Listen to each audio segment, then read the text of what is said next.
This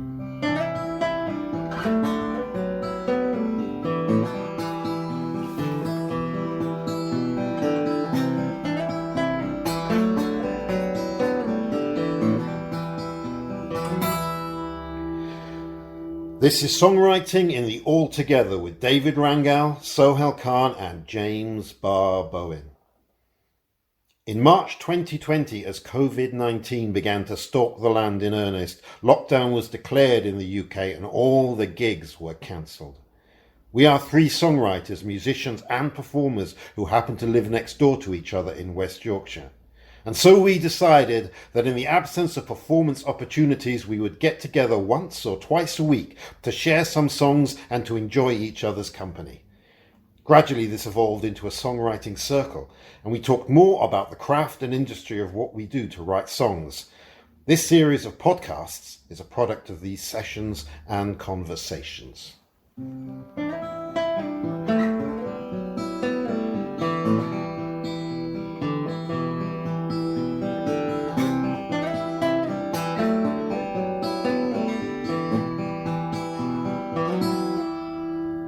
Right, good evening. It's us again. Myself, James Barr Bowen, David Rangel, Sohail Khan, and we have a very special guest all the way from Nuremberg in Germany. We have Jan, or the Black Elephant Band. We'll come on to what that means and everything in a bit. Now, Jan, so we've just been told, is an award-winning songwriter and has, is a cultural force in Nuremberg, making things happen and doing crazy stuff. And he, through various conversations, we decided, okay, we want to branch out on the songwriting podcast to sort of introduce other people and other ideas. And Jan's our first victim. So yeah, happy to be here. Happy to be the first victim. Hello. Hello. Thank you, Jan. Hello, Jan. Hello, Jan.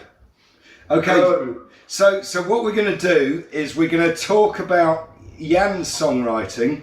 Obviously, he's coming at it from a different angle from the three of us. But obviously, we do stuff together and we think about stuff in similar kind of ways. And particularly the theme of this particular episode is then about humour in songs, because Jan tends to write songs which are, some people think they're funny, whether it's true or not. I hope some people. Okay, so that's the plan for tonight, and we've also got some of Jan's songs which we'll try and play through the technology. So, gents, where do we want to go with this? I think we should ask Jan a little bit what it's like being in Germany right now, because we're all in the midst of COVID, and obviously you've got a different take on that, and what's that like for artists would be a really interesting thing to hear, if that's okay, Jan. Sure, yeah. Not easy, as it probably nowhere easy, but Germany, we have some government funding and we have some programs that you can apply to, and that sort of helped me a little bit. But also, as James has mentioned, I got this cultural award this year, which was a bit helpful financially to get through it. And so there's little things that keep you motivated, and but of course there's a whole other issue, I think, of I played about 170 shows last year, and so it's a bit of a different year now, because obviously I can't play that many shows, and it's you got to sort of think about what you do with your time. So have you managed to play any shows over the course of the last 6, 7, 8 months? Yeah, the summer was okay. The summer was good. I think a lot of people came from a newfound DIY angle and put up like beer gardens where there weren't any before. Great. Spontaneous emergence of beer garden concerts and festivals, little festivals.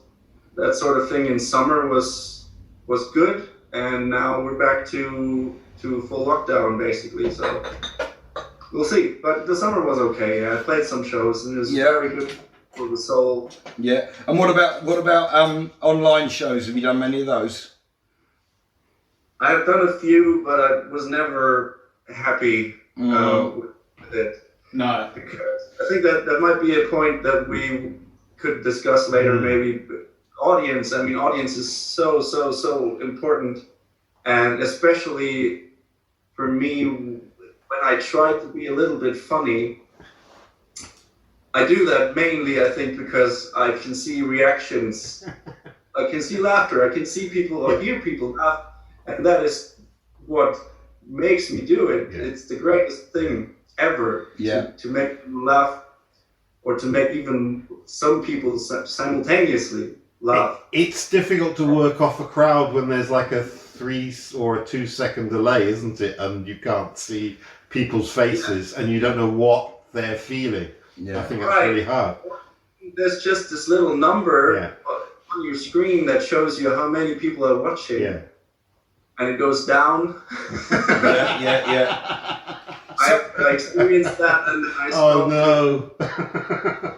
It was really depressing, I think. So Jan, give us a bit of a background then. What you would normally do, you know, in normal times. What is this? I mean, firstly, what's this about a Black Elephant Band? What nonsense is that? Right, nonsense is the word, I think. I'm not a band. It's just me with an acoustic guitar, and I perform, I don't know, singer-songwriter concerts. I do that for a living, and it's called the Black Elephant Band because I thought it was weird and funny to name it that. I have different band projects too, but they have different names. They're not that funny. And I do promote shows in Nuremberg, and I do a lot of writing, stuff like that. Yeah. A lot of writing of what, media stuff or songwriting? Songwriting, and I wrote one book, one novel so far, working on. Yeah. And are we going to do a translation of your book? Are you going to do it? Well, possibly, yeah. There's no money. I know. Yeah, welcome to my world. That's one of Bart's gigs right there. No money, I'm in. Yeah, there's never any money, just do it anyway. That's what I say. And so anyway, but back to the Black Elephant Band then. When you're out gigging, where do you play? What kind of places do you are you playing in stadiums in front of hundreds of thousands of people, or go on, give us an idea of what it's like to be. I would play anywhere where they would let me play, I think, but it usually is a bar, a cafe, some left-wing youth center, or sometimes it's a club or a festival. But just really anywhere, anything. Yeah. And that's the fun part of it, isn't it? It's so different every night. You get to, if you're touring, you get to be in a sort of fancy cafe, and next night you play in front of 7 super drunk punks that just smash everything in the room, and then you have to live with that contradiction within your show because you play the same show, and it's just which of course it's not the same show because the audience makes so much of what the show is in the end. Yeah. And it changes you and how you do it. So so anything really, different evenings. So tell us about this song, The Mayor. I've listened to it a couple of times. It's very amusing. It reminds me of my own life. Just somebody who falls in and out of a strange thing of thinking that they're very important when they're drunk. So tell us a little bit about that as a song, as your comedic song, The Mayor. I think you summarized that well. It's about thinking you got something important to say, and maybe you stand up, but you're in a bar and you're very drunk, and it's really like it's not important what you're saying, and sometimes you learn that the hard way, or it takes the next morning to realize that there was nothing to say. You are not important. Do you ever do that thing when you wake up, after a time like that, you go, oh, and then you remember throughout the day, it comes back to you and you go, oh! But at the same time, the song, I think, is about taking that feeling with some dignity and pride, and just even if you might have to throw up or worse, which is in the song, which is not autobiographical. It's so this is not about you then. Always a little bit about you, and then you exaggerate a little. Okay, so that's what the song is about, and right. And how would you introduce the song if you? I mean, where does this sit in your set, and what function does this song do for you as in a performance? As you said, we had a little chat before, and you suggested that I bring the song that I would open a set with, and that is the one that I usually play first. So it doesn't get an introduction. I do introductions for my songs, and I try to summarize some parts of the song or the story of the song for the audience before, except with this one because it's the first, and I let it.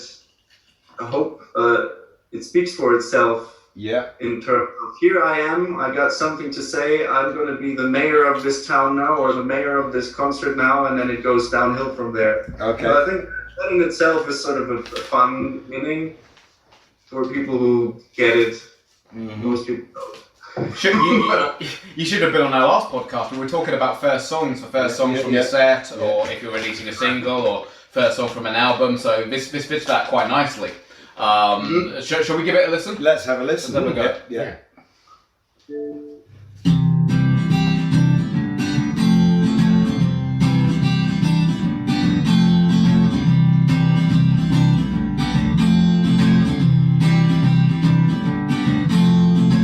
Hanging round at the same old place, threw 800 pints into my face, starting to worry about my future, remembering words of wisdom, do what suits ya. And I felt like it is never too late. I thought I shall stop to procrastinate. I rose my glass and yelled it through the room. Change will come and it'll be here soon, because I'm gonna be the mayor of this town. I'm gonna be the mayor of this town. I'm gonna be the mayor of this town. I'm gonna be the mayor of this town.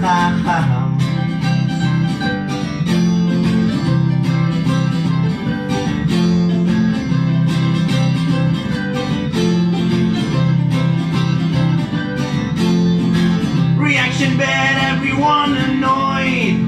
Bartender grabbed me shouting, sit down boy. But I'll be damned if I stop to try. I tucked his beard and spat in his eye. Ha ha, I'm gonna be the mayor of this bar. I'm gonna be the mayor of this bar. I'm gonna be the mayor of this bar. I'm gonna be the mayor of this bar.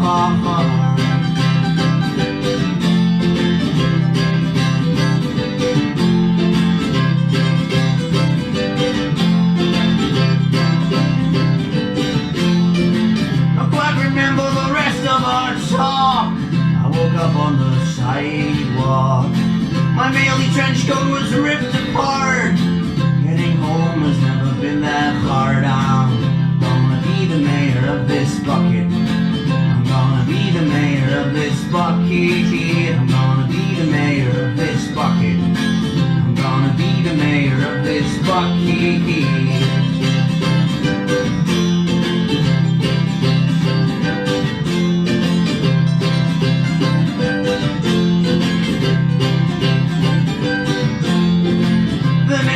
Inexplicable pain in my liver and all over my brain, lying there in a pool of pee. I'm gonna keep my dignity. I'm gonna be the mayor of this hangover. I'm gonna be the mayor of this hangover. I'm gonna be the mayor of this hangover. I'm gonna be the mayor of this hangover. I've been the mayor of that bucket, I have to say. Yeah, very good. Right. Anyway, Jan. So that song. I mean, it kind of, like you say, the idea is it speaks for itself. When you write a song like that, then are you thinking, you know, are you thinking about the music? Are you thinking about the words? Are you thinking about how it all fits together? What's your kind of process? Right. So I gotta say that music is probably not my strong suit in the whole thing. Most of the songs have like a C major, F major, G major structure. Just so many of my songs, and I try to start with an idea and then some words. Yeah. And in this case, well, I think the main idea revolved around this the word mayor, just to decrease it somehow in its power, or change the context of it every time, and all of the entire structure stays the same throughout the entire song. It's just 3 chords that repeat throughout the whole song, and which makes it a great song to jam with other people. Yeah, which I do. Yeah. With the music collective that I have with some friends of mine. Yeah, so it's really not at all about the musicality in that case. It's more of a story, and it happens to be those 3 chords underneath. Yeah. Could be any song, any chord structure really. I mean, we've talked about a lot about the structuring of a song. We had a podcast devoted to that, and the fact that a general rule of thumb is that you have verse, chorus, verse, chorus, verse, chorus, which, like, despite everything that you've said, is very distinguishable still. What is the chorus? You change something, you open it up, you have a... I don't like using the word repetitive, but it's a repetition of an idea, which you do. Well, what fascinates me the most is the fact that when you're telling the story, you progress this. So it's not always being the mayor of the town. It's also the bar, the bucket, and everything else like that. So we've always got somewhere a reference point of how this is progressing.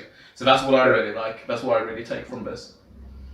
Yeah, it's really just repetition in terms of the chorus doesn't even change from the verse in terms of structure. Yeah.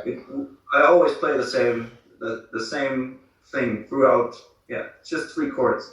And the chorus does not change anything, just the wording, really. Only the wording. Mm-hmm, mm-hmm. But it also, it's requiring the audience to actually listen, because if you're going to understand that there is a sort of narrative structure, that it's starting with this big idea about it being the mayor of the town, and then we'll go smaller, we're in the mayor of the bar, and then with the mayor of the bucket, and then with the mayor of the hangover. So you're hoping to get to engage the audience so that they're listening, thinking, okay, what's he going to do next? Where's he going to go next? Which I think, you know, is kind of why it works as a funny song. So if we could talk a little bit about the idea about why write humorous songs then? What's the why have you chosen that as your kind of direction, that you know that's what you do? Well, I know that it has progressed in that direction. It was maybe a bit more serious, or 50-50 in the beginning. Yeah. And as I said, I noticed audiences laughing is the greatest thing ever that I can experience if I can work that. It doesn't work every night, of course. Yeah. Depends on who's there and are they even listening. Are they good with the English language? Mm-hmm. Well, this is an interesting point, because you're from Germany, you're a German national, and you play to German audiences predominantly. Yet you still choose to. You're not just catering for us. I think that should be clear. That you don't just cater for the English speakers. Yeah, it's the fact that you choose to do this. It's not something which, you know, we would choose to do in Britain. I don't think anyone does that in Britain, like, because we're the laziest at learning languages anyway. So what's the rationale behind that? Why do you choose to do that? Oh, you don't have to do it, of course, because that is the predominant pop cultural language in music for the last, I don't know, 70 years or more. Ever since there was mass pop culture. I get that question a lot from German audiences too, if you have something to say, why don't you say it in German? Yeah. And do you ever say that in German? Do you ever sing in German, or are your songs all English language? Yeah. I do little introductions to the song before the song, so that people are more in tune and can easily understand what it's about. I do that in German before, and try to make even that a little bit of a funny thing, maybe a comedy bit if I can. Yeah. But I tried to write and sing in German, and it doesn't work for me. And since I get the question a lot, I've thought a lot about it, and the only thing I have is all my heroes, everything I listened to when I was young was in English. Okay. And still, there's so few German songwriting people who strike me as interesting or good. I mean, there are some, they're not many, and the other thing is that German is really not a language that fits into music very well, I think, because I think that music has to have a good flow and melody, and I come from a blues and soul kind of background, I guess, where I want it all to be very wavy and flowy and not very edgy. And I mean, I listen to punk rock now, and it can be great and very edgy and very not having a flow or anything. But the German language just doesn't work for anything in that matter, I think. I think a lot of great friends of mine who write songs in German, to my ears, have that problem. They write good songs, they're good lyrics, and it's fun to listen to them, but it can never get out of that prison of the very, very not musical German language. That's my opinion. Sorry to drop a stereotype on you, but how do you feel about bands like Rammstein then? Who does it fit because of their style of music? Is that the difference? I tend to use them as an example for, yes, I think they're using the German language as it is, as it works. I think they are handling the form properly to my ears. I mean, aside from everything else, taste and everything, I think the form of Rammstein is using that is the German language in song, to me.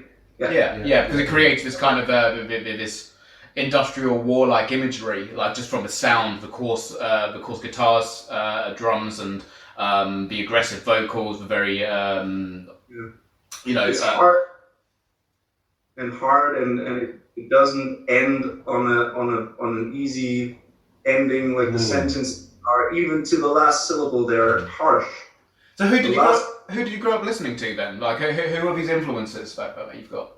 Oh yeah, as I said, I think the first thing was blues, lots of blues and rock and roll, old-timey 50s rock and roll thing. That kind of thing came first, and then it sort of developed into punk and roll, and from there, I think we should talk about the thing that influenced the music that I make, I guess. I listen to a lot of things that I love, but I would never try to copy.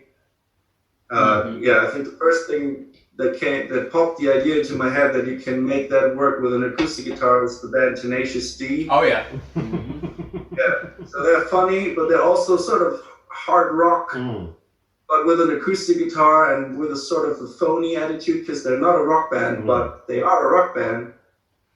So that to me was the first. I think maybe that was the idea, the Black Elephant Band, there. Okay. And so who are your if you think about great songs that you feel that you take a real inspiration from, then can you name a few?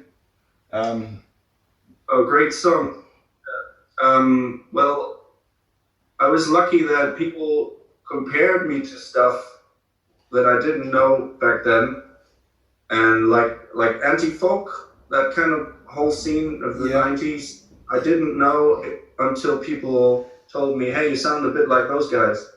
Okay. Yeah. And then I I discovered Jeffrey Lewis, for example, who wrote a great 7-minute song. It's called the Chelsea Hotel Oral Sex Song. It's popped in my mind right now. It's 7 minutes long. I think it's 2 chords only, I think. And that is just brilliant because he's just such a long, complicated story. It's funny and smart and never boring, even though it's only 2 chords for 7 minutes. Okay. So like, I don't know. It's just one thing that popped into my head right now. But there's so many songs, of course. Yeah. Phoebe Kreutz is another songwriter. Who was that again? Phoebe Kreutz. Phoebe Kreutz. Okay. He's also in the anti-folk movement, I think. And she hasn't done much, but she's written some fantastic songs. Yeah. I don't know. Yeah. Yeah. Can I ask you a question, Jan? The way you sing when you're singing in English, it has an American kind of thing going on with it. So where's that? Is that a kind of like a? How did that choice happen for you? Or was it something you just naturally kind of fell into as you were kind of working? Yeah. I guess the word choice isn't. There was no choice involved. I think I just did what I heard. Right. I tried to do that, and of course, as a non-native speaker, there's the limitations, but that also entails sort of a freedom because I can pick and choose from any accent I want to. Yeah. I mean, probably the critics wouldn't allow me to, but so yeah, I guess I've heard some different things. People have said it sounds Australian. I don't know. I just do what I find natural. And, so it's an instinctive. It's an instinctive thing for you. Yeah. Okay. But I suppose with the German accent as well, it crosses that borderline again of does it work? You know, just like the style of the music, does it work with a German accent? Probably not. No, I mean, like I'm only hearing it as it is now, so I'm thinking like, you know, for me now that's the Black Elephant Band. You know, that's the sound. It works because that's what it is. That's the product that's been put in front of me. So I suppose that there's an element of kind of like, you know, if you go with it, if you roll with it, then if it works, it works. And so far so good, right? Yeah. Anyway, shall we have another song? Yes, because this takes you into an accent of being in Ohio, of all places. This song. What's that? Sorry. This takes you into the accent of being in Ohio, of all places. What, blow up a whale? Blow up a whale. No, was it Oregon? Oregon, sorry. But is Oregon on the coast?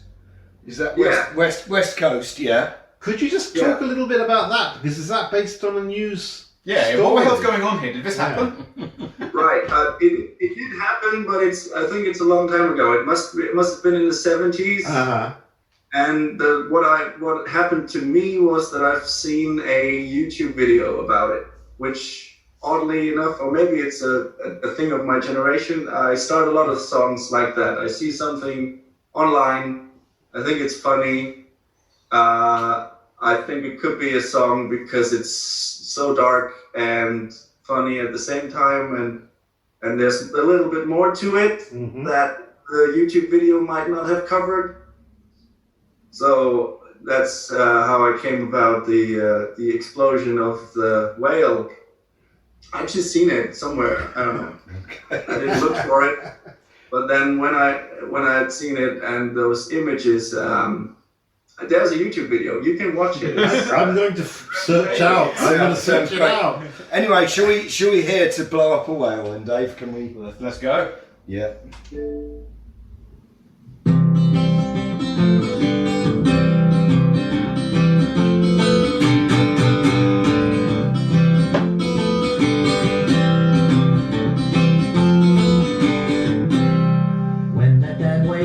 Shore down in Oregon, they decided to bring dynamite and brought half a ton. Man, I can tell you the conclusion was foregone when that whale washed ashore down in Oregon. They thought, hey, if we just use enough dynamite, it'll blow that big animal out of our sight. And that particular strategic move on that beach is now on YouTube to learn from and teach that it's not a good idea to blow up a whale. And that train of thought is pretty much derailed. There are always ways to handle things, and if you don't know them, the worst thing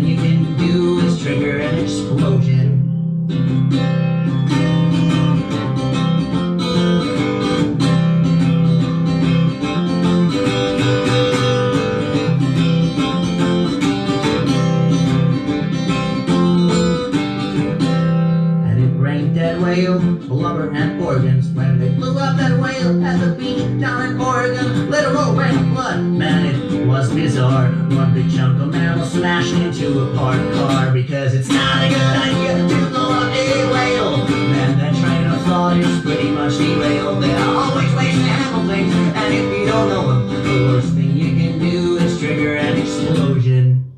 Yes, it's not a good idea to blow up a whale, and that train of thought is pretty much derailed. There are always ways to handle things, and if you don't know them, the worst thing you can do is trigger an explosion, and that's a fucking rule of life.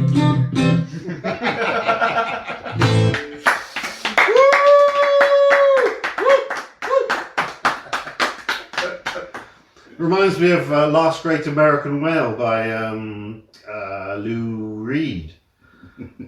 A little bit. Okay. Yeah, just because it's got a whale in it, I suppose. Yeah. Yeah, there can't be that many songs with whales in, but you know, especially exploding whales. I've recently noticed that I basically only write songs about the beach or the ocean anymore for some reason. I don't know. Mm-hmm. It's just happening. I don't know. You only do or you don't do it? I do. Yeah. I do exclusively write songs with water in it now. Okay. Right, even though you live about 1,000 miles from the nearest sea. Yeah, that's probably it. That's the problem. You're missing the ocean. Yeah. Yeah. Could be. Yeah. Anyway, great. So I think we can take from that then, like you say, that your the chords you use and the structure you use are pretty much the same kind of idea most times round. And then something like that. So, I mean, I know we talked about this. So the idea about writing a song like that, it's almost like a joke with a punchline. Yes. That you kind of, you throw it at the audience and then they're supposed to sit there thinking, well, where's he going with this? And then you throw in punchlines. And do you find that when you play these songs to an audience then, how do you get them involved? How do you engage them?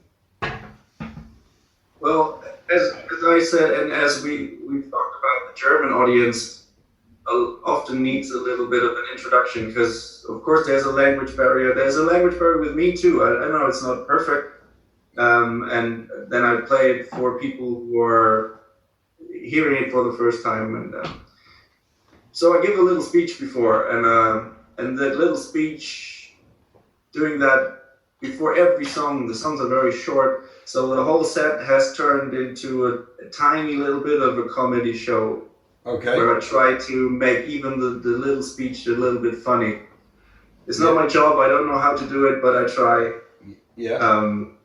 So I guess that's the thing, yeah. And I've noticed that audiences who listen, and yeah, it's not very punk rock to say, but the ones that listen and sit down, it's working well. And yeah, the punky places I love, but it's not working. Yeah.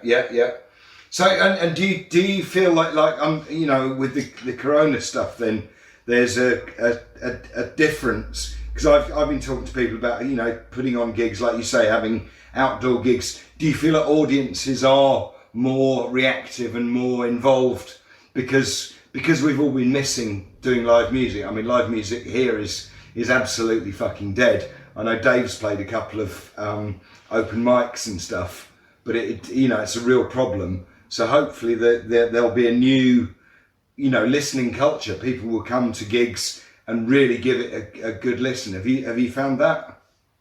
Yeah, I mean, there was a definite appreciation for the first little shows after the lockdown. Yeah. In summer, when I felt like that I wasn't the only idiot who missed doing it. Everyone was missing it. It felt like a lot of people are missing out on it. And then it had the weird side effect that you couldn't dance at all, and people were sitting. Yeah, you can't sing along, right? Because it releases the the saliva or what I don't know what they say exactly, but aerosols. That's it. Yeah, so you can't sing along, and I think it's really difficult right now because you can't do a show and have people enjoy it to the max, you know. Even if it was a bigger show, which aren't happening, you know, you can't dance or you can't mosh or anything like that. So it's kind of got to be a little bit tense, right? Yeah, I mean, in a weird way that I think is a benefit for the singer-songwriter genre, where you want people to shut up and sit down. Yeah. But of course, I know what you mean. It's a horrible. It's like in prison. Even if you are on a show, even if you're free to go somewhere you want to go, you're still not free to enjoy it the way you want to. There's no crossover. There's no mingling at the bar. There's no people, you know, just bumping into each other. There's none of that etiquette of being kind of like, oh, excuse me, and just being in a packed environment where you can just feel the energy of people together. I think that's the real issue. I think. Yeah. You know, you're not going to have many people like hooking up to your music. I'm sure that was the case before COVID, but now, you know, we're not allowed to do that. We're not allowed to. So have you found that, like, putting your songs out, you know, have you developed the sort of online presence thing and been able to? I know that from your Facebook stuff that you've done recording stuff and put out new albums and new stuff. Have you found that people have appreciated that or enjoyed that? You mean during? Yeah, during lockdown, basically during the last 6-8 months. I don't care. It was just for me. Yeah. That was just for me. That was therapy. Okay. Yeah. Just something to do. Yeah. I don't care. Yeah. Yeah. I don't know. I mean, some people might have listened to it, downloaded it, but you never know really. I don't look at the statistics on the Bandcamp page. Yeah. Yeah. It's an interesting thing. I think it's kind of like an anti-artist thing in some ways. I think I had a conversation today with someone who's an artist. Used to work in a lot of live art and performance, where people are now doing things under the radar, where they're publishing things, but you can't find out who that person is. They will just put their information out there, whether they're a songwriter or a poet or a live artist or a performer, and they will just put it out there as a blog, but it's not tied to anything. So it's kind of like almost an anti-Google marketing strategy to anti-Google the Googling kind of thing, the all algorithms and all that kind of stuff. And I think that's really kind of interesting subcurrent that's kind of working now within the online environment. I think it's something that I think is quite good. Friends of mine put out a sort of a lockdown fanzine, like a small, little project they did, and I contributed to it a couple times, just with drawings and little texts maybe. And you have a little list of people who contributed at the end of the book, but you wouldn't know who did what. Yeah. I love that. So we're just a bunch of people doing this, and you will never know. No, that's great. Well, that's brilliant. I think it's lovely, because there's so much out there which is about marketing yourself. It's like when I'm on Facebook, there's so much. You need to be an artist, getting into the public's mind and making sure your personality is sticking with the public. And I go, well, not really. If I just put the product out there, maybe some people will enjoy it, and that's good as well. It's enough. Yeah. It's a very different approach to what everyone says you should do. Yeah. You need to do if you sort of want to make a living. Yeah. I need to do it a little bit, but but you don't need to do it that much. I don't want to do it. Yeah. None of it. Yeah.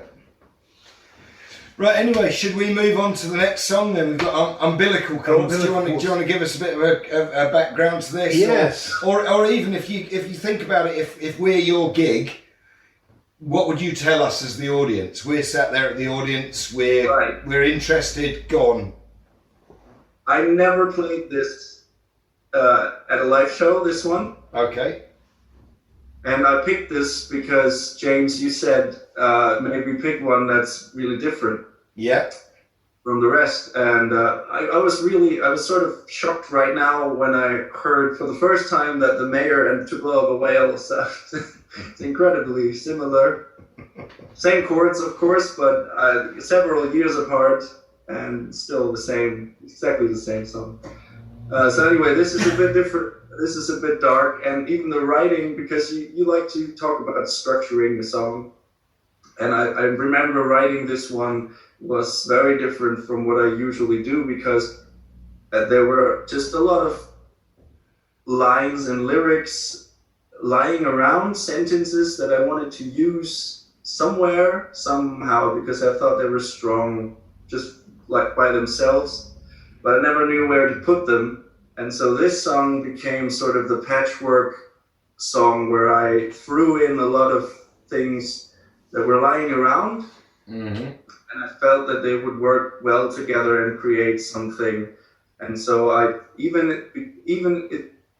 though it's a serious song, I feel like a lot of it is sort of strong because it's been strong enough to survive sort of my notes for a long time on their own. Okay. So, yeah. It's a puzzle piece, really. Okay. Let's give it a whirl. Yeah. And by now, that is more or less only crystal meth underneath her dress. Her presence still makes me beautifully nervous when she sings it all wrong for the punk rock virgins.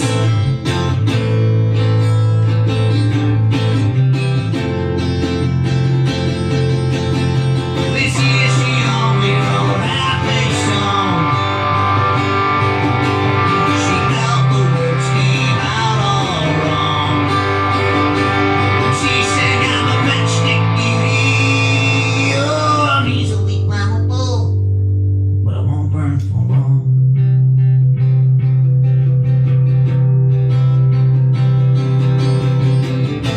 And then there was only this one festival that took her. And when I'm honest, I think they had a deaf booker. And I think she was born with demons of all sorts, and ended up strangled by these umbilical chords.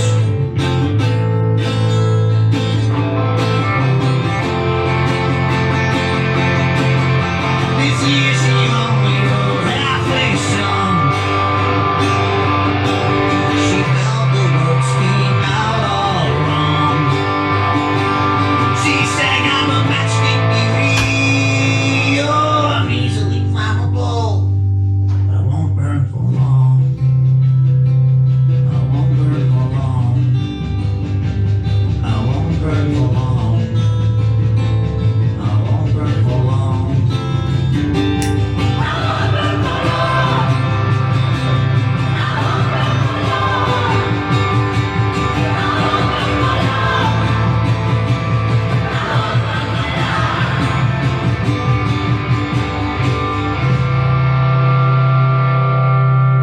Woo! That's a bit of a torch song, Jan, isn't it? It's a We had the lighters up here. We were. Yeah. Moshing, crying, yeah.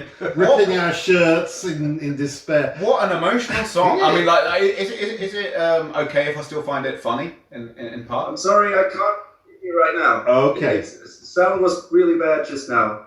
Okay. Can you hear us? Ish? Better? Something? Hello? How are you? Is everything I think okay? it returned. I think We it's returned. back. Okay. Right. good. I think we just got a bit of with the noise levels thing. It just has to sort itself out. But Yeah, the song was too loud, I think. Yeah. I was saying, is it wrong? But I still find that mildly amusing. How do you feel about that? Yeah, I mean, I probably can't. Thank you.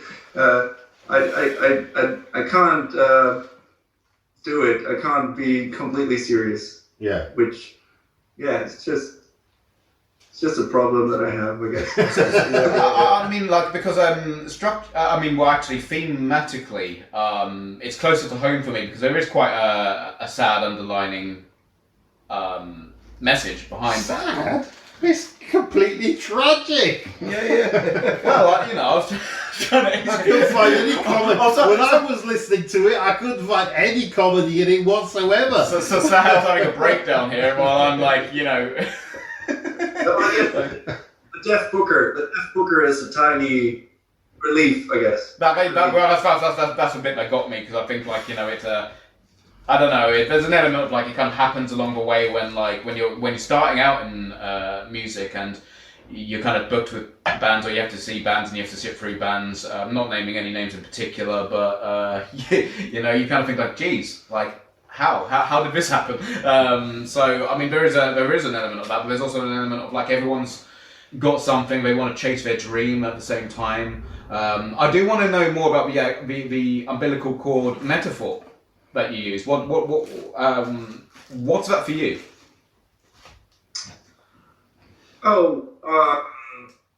Well, I think, okay, I could be deeply personal right now, and since probably only people in Britain are going to listen to this, I can be. I don't have a very close relationship to my father, but I know my father was a musician. I didn't learn it from him. I never got that from the upbringing. So I know it's probably in my genes somehow. So that, and I think it might be a genetic thing for a lot of people. For us, that you just can't help yourself but do stuff, right? Right. Yeah. Be creative in some way because you can't help it. There's no way around it. Yeah. So that's that, I guess. Yeah.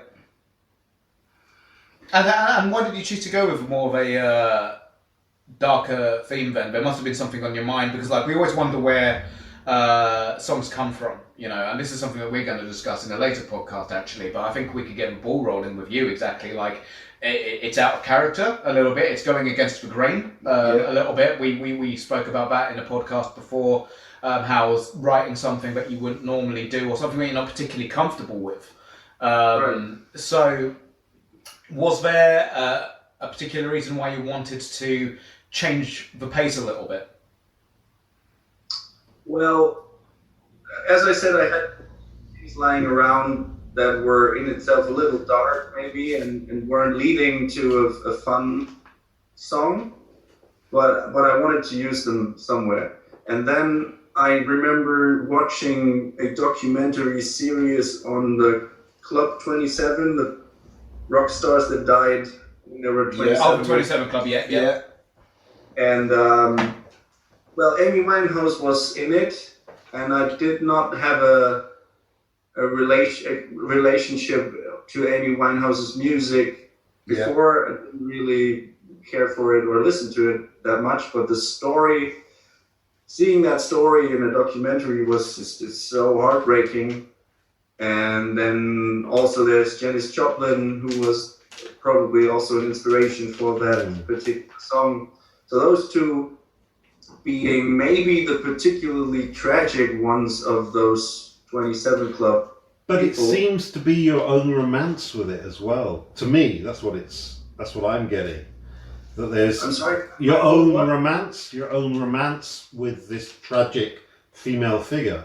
But isn't that the point of songwriting? It's always that thing about when you write it from the perspective of me, but it's always you're trying to connect with the other people in the room, and we're all creating stories and romances in our heads about why this matters. Which again is why, partly it's to do with how it's played and with the production that creates that sort of romance, or that something it creates that it's we're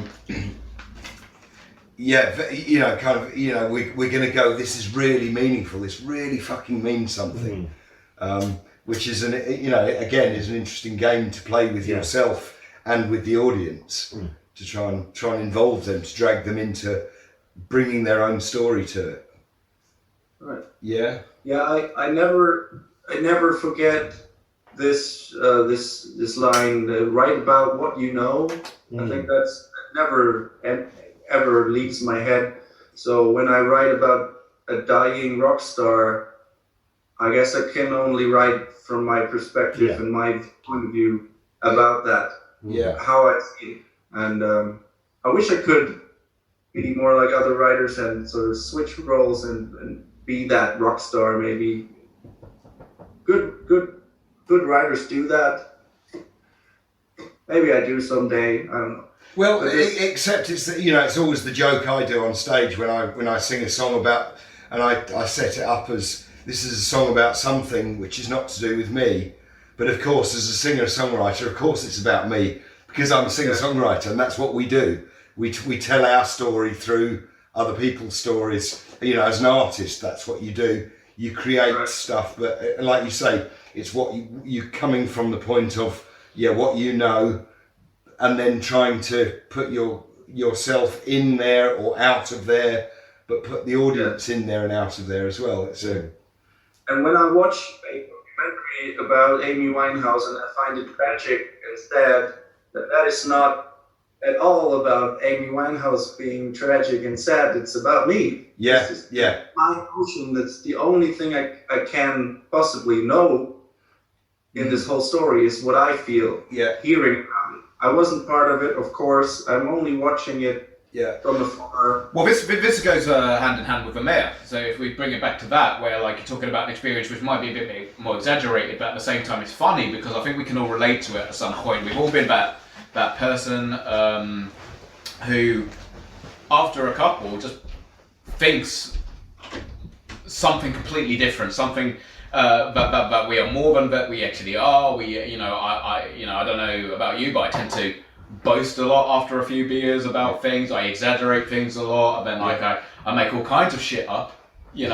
So I think there's a relative amount of sort of like, as a person, how do we portray ourselves, and then like what's the real us and then what's not the real us. And I think that's something that's quite universal in the songs that you write and other serious songs from deep artists. I think at the same time there's always an element of over dramatizing, making more drama from something to make it a work of art, to make it relatable. Because I've also personally had people have questioned some of my songs and saying, well, that's not about you. But the whole point of as an artist is that there's a big element of you within there, but also you're also telling other people's stories, or like you say, like turning it always into a joke. That may be part of what you do in public, but in your own private world, it's not necessarily the real you, or it's a bit of you. It's it's perspective. Yeah, absolutely. I think so. I think it's like there's a certain element of any audience and any listener that can say, yeah, that's somewhere in those lyrics. This touches me. This can be about me as well. Yeah. So I think that's definitely something that we can all take from your music, along with our own. I hope so, what I've been thinking about just now was that I think isn't maybe the definition of creativity even, or maybe not the definition, but they say that it's just, you don't make stuff up at all. You just combine things in a new way. Yeah. It's just one thing and a different thing, and we all know those things, and you just put them together in a way that they haven't been put together before. And that's what being creative is. Yeah. I mean, they said that before, didn't they? That Shakespeare covered pretty much everything. I think they said before that the ancient Greeks covered pretty much everything, and we just recycle. Everybody steals and borrows and makes things up. I suppose that as the artist thing is that you take an idea and you take another idea and you find your own personal connection. Exactly. That is different. Connect yourself to something. You the combination can be just any topic, anything, and you. Yeah. Just put those two things together, and then that's a new thing. Yeah, great. Okay. Right, anyway, gents, I feel like maybe, I think we can probably have another several hours discussing this amongst ourselves. But I feel like for the podcast, maybe We've done. We've done we've- what And we came to again, do. you're going to hang out with us for a bit more after we finish, I Yeah, hope. we'll have a beer and we'll Have a talk- beer with yeah. us over there. Yeah, Yeah. fantastic. But thank you very much. Thank you very much Yeah. for chatting to us, yeah? Thank you very much for the invitation. It was a great pleasure to meet all you guys and great talk. Yeah, it's been brilliant. Loads of ideas. Fantastic. Right, okay, so that was Songwriting the All Together. Thank you for listening, anybody who's listening. For anybody who is listening, actually, where can we find your music, Jan? Just give us your URL. Well, there's a Bandcamp page, which is like Spotify, but better. It's called the Black Elephant Band.bandcamp.com, and there you can find the music. Right, Brilliant. and there's loads of stuff there, yeah. And if people want to get in touch with you, find you up. There's Facebook and Instagram and all these things. It's the Black Elephant Band. You're gonna find me. I'm the bearded guy. All right. Right, Jan, it's been a pleasure. Cheers, Jan. Thank you for very joining much. us. Thank you. Yeah. Thank you.